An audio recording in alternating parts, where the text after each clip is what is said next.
ನೀವು ಯಾವತ್ತಾದ್ರೂ ನೀರನ್ನ ನಿಮ್ಮ ಮುಷ್ಟಿಲಿ ಹಿಡಿದಿಡೋ ಪ್ರಯತ್ನ ಮಾಡಿದ್ದೀರಾ? ಬನ್ನಿ ಇವತ್ ಮಾಡೋಣ.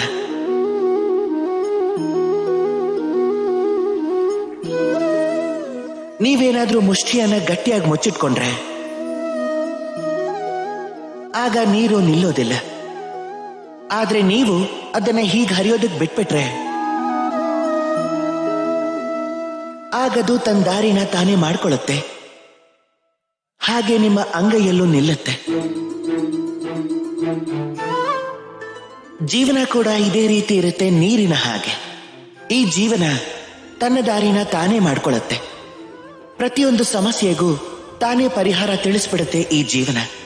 ಒಂದ್ ವೇಳೆ ಜೀವನದಲ್ಲಿ ಪರಿಸ್ಥಿತಿಗಳು ನಮ್ಮ ಅನುಕೂಲಕ್ಕೆ ಇಲ್ಲದೆ ಇದ್ದಾಗ, ನಮಗೆ ಅರ್ಥನೇ ಆಗದೆ ಇದ್ದಾಗ, ಯಾವುದು ನಮ್ಮ ಕೈಯಲ್ಲಿ ಇಲ್ಲದೆ ಇದ್ದಾಗ ನಾವು ಹತಾಶರಾಗ್ಬಿಡ್ತೀವಿ, ನಿರಾಶರಾಗ್ಬಿಡ್ತೀವಿ. ಆದ್ರೆ ಇದನ್ನ ಮಾಡಲೇಬಾರ್ದು.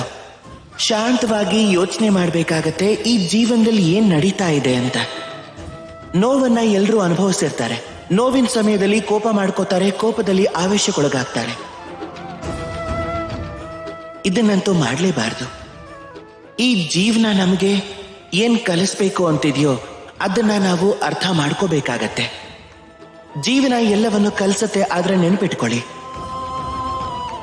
ಯಾವಾಗ ಪ್ರಯತ್ನ ಮಾಡಬೇಕು ಹಾಗೆ ಯಾವಾಗ ಕಾಯಬೇಕು ಅನ್ನೋದನ್ನ ನೀವು ಅರ್ಥ ಮಾಡ್ಕೋಬೇಕಾಗತ್ತೆ. ಈಗ ಬನ್ನಿ ನನ್ನ ಜೊತೆ ಪ್ರೀತಿಯಿಂದ ಹೇಳಿ ರಾಧೆ.